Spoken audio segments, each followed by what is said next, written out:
Hahulan po natin for today's video ay kamatis, sibuyas at bawang. Pala na. Aba, may bayabas na hilaw. Oh, pwede kainin. Pwede kainin. Pwede ding pansika. May manambot na nakabukod. Ayun. Sinigang ba sa, ano na laos? No. Alin? Sinigang sa bayabas mamay hapon? Hindi? Ay, ito pa ang iluluto ngayon. Yung ginisa ampalaya eh. Ginisa ampalaya. Ito isahog niya yung hipon, hinihimay ni tita. Ayan. Ikaw na. Magigisa na po si tita. Muna ang bawang. Next. Next eh. Sibuyas.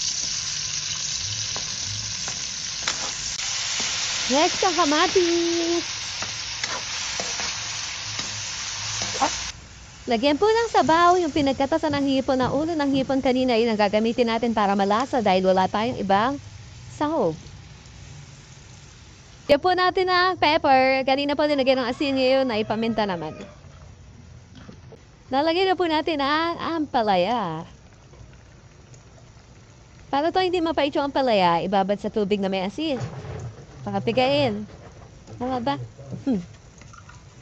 Ibabad ko sa tubig na may asin. Para matamis. Para matamis. Lagyan na po natin ang itlog sa ibabaw. Papaikot lang ganyan. Hindi na pa natatakpan, guys.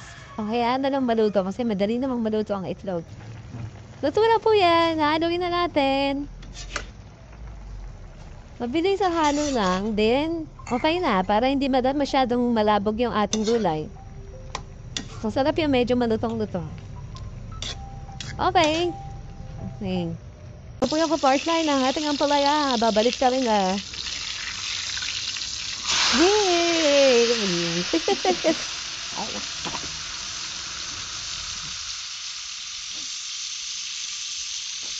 Gusto ko na pala. Shawan.